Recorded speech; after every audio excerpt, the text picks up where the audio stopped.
Just like in the gym and life, complacency sucks. The more time that you put into developing your physicality, the more disciplined you become. And it's through this learned discipline that you actually begin to structure other areas of your life.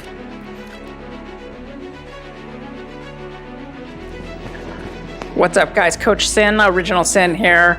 And I wanted to come on here and talk with you about how fitness and making time to work out or go to the gym, how that actually can translate to the rest of your life and the lessons you can impart from your workout plan into other areas of your life to actually obtain those goals as well. Now, I always said, and I got this quote from Paul Triple H Levesque, just like in the gym and life, complacency sucks. So that's your first lesson that I'm going to impart. The more time that you put into developing your physicality, the more disciplined you become. And it's through this learned discipline that you actually begin to structure other areas of your life. Don't believe me? Well, I actually did that for 5 years. As a competitive athlete, I progressively got better in my specific sport, and then it started to mold over or flow over into other aspects of my life. And a part of that, and this is why I've been so adamant about creative wellness for my fellow writers and other creative minds, part of that is just the way that being physically fit makes you feel. And that's, there's an intersection between physical vitality and creative output, which is why, again, I've been putting writing and wellness together. But as I've said before, if you sit for work, if you're a designer, a tattoo artist, IT, what have you, you essentially need to move more than if you had some kind of an active job like a construction worker. Now, back to the reasonings why. When you work out, there's a chemical reaction that happens in your body, and it's called endorphins. Endorphins get released, which is why when I used to be an athlete, back in my competitive days, if I was having a bad day, I would tell my trainer, I wasn't in the mood or whatever, I was, venting. First thing she would always ask is, well, did you work out today? And if the answer was no, it would be get your ass to the gym. Now, like I said, the reason being is because once you start to exert yourself physically, it starts to clear away whatever mental thing is going on that is like the distraction that is keeping you from moving forward towards specific goals, or even, a lot of the times just getting up in the morning can be a challenge these days, right?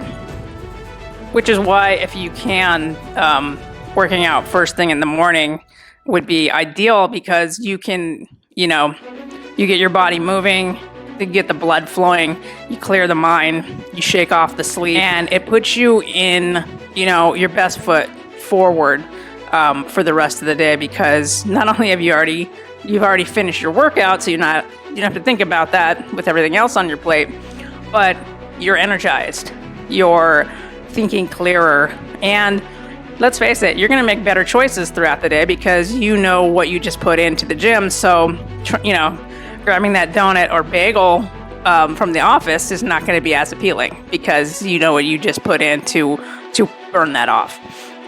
The other thing about, being in the gym, and particularly when it comes to lifting weights, so there's two types of pain in this world. There's the pain that destroys you, and then there's the pain that builds you up. Now, a lot of people shy away from lifting weights, especially lifting heavy weights, and for no other reason than it hurts. Than it is supposed to hurt. When you are lifting weights, it's actually breaking down the muscle tissue during the lifts, and it is in the recovery phase where that muscle builds up stronger. So a lot of people want to rush through that pain when they're in it, and they want to bang out the reps as fast as possible, but that is not ideal. You want to sit in that pain and feel that repetition throughout the range of motion, because that's essentially where growth is being built. So it's similar to life. If you're sitting in a painful experience and you want to get out of it as quickly as possible,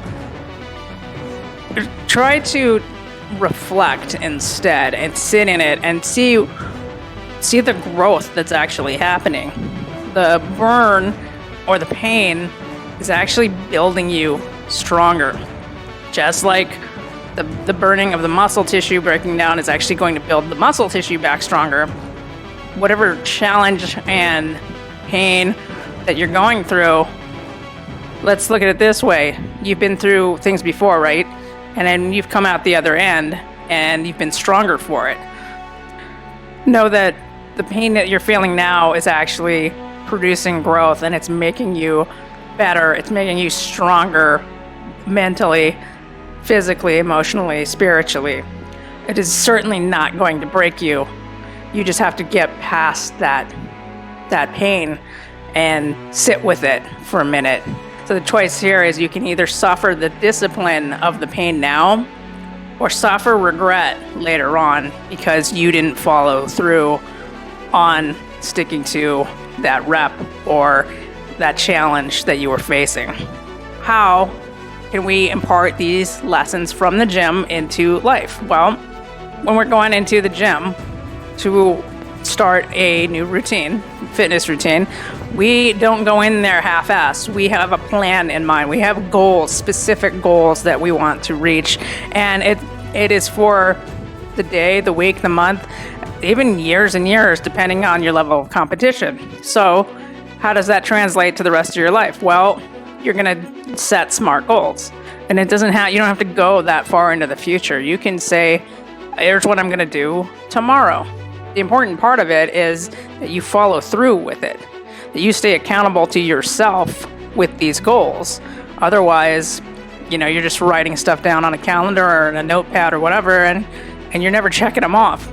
Believe me, checking stuff off, it really makes you feel good. You can say, I did that, I got that done, I accomplished that, what's next? So we want to build momentum with these goals. So again, the first part of that is you set SMART goals. From there, the next thing that happens is, and this honestly will come with the momentum of, say it's training, when you start, executing the daily goals and you start checking those boxes, you start with one thing that you can change, and you build from there. And like I said, and it's in that building that momentum is going to start, and you're going to find yourself wanting to do more and more things.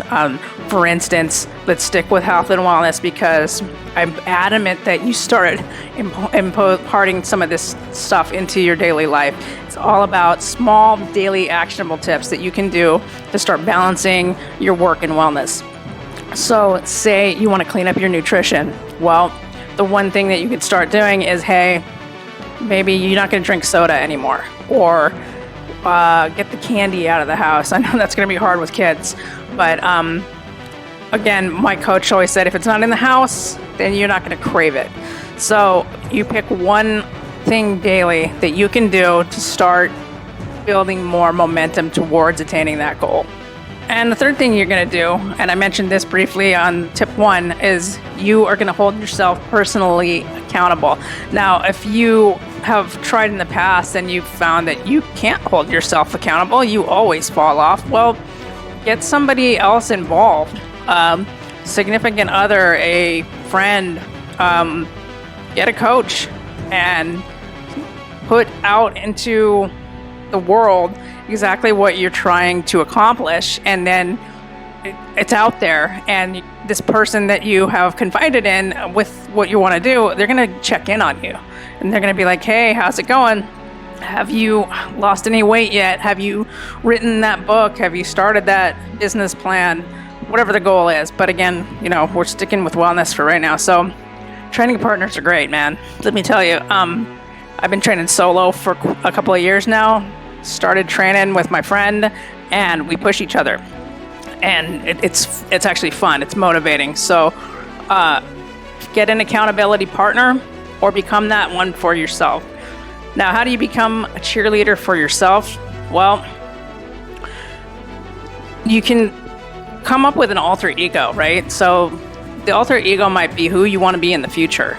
And it's not split personality or anything like that. But I'll give you an example. Like, if you go and you watch A Simple Favor, the movie with Blake Lively and Anna Kendrick, when I see the two characters, I imagine that the author originally, when she was writing this, and this is just my my take on it, I imagine that the two characters were like two parts of the author herself. So Anna Kendrick's character is maybe she's quiet, she's reserved, she's kind of goofy, and then you've got Blake Lively. So she's gorgeous, she's tall, she doesn't give a fuck.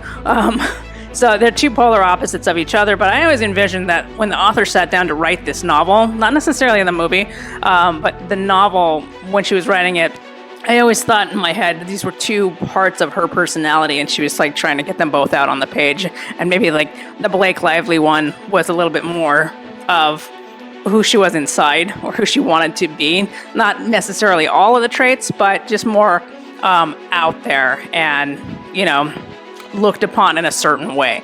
So you can develop that alternate side of yourself and have that be your cheerleader, saying, hey, these are all the things that we can become, but I need you to follow through. And so you become accountable to yourself. So that's what I have for you today. If you need further help, I have a absolutely free Healthy Habits Toolkit that you can go ahead and download. You just go to my website. A link is going to be in the description. And this is going to help you kickstart your own wellness journey and help you to start developing healthy habits to get you to where you want to be in the future. And also, please keep coming back to the channel. I'm going to start dropping new videos with more tips. And also, my podcast is going to be coming bi-weekly. So stay tuned for that as well. Thanks for joining me here, and I hope you learned something. And as always, live your dreams.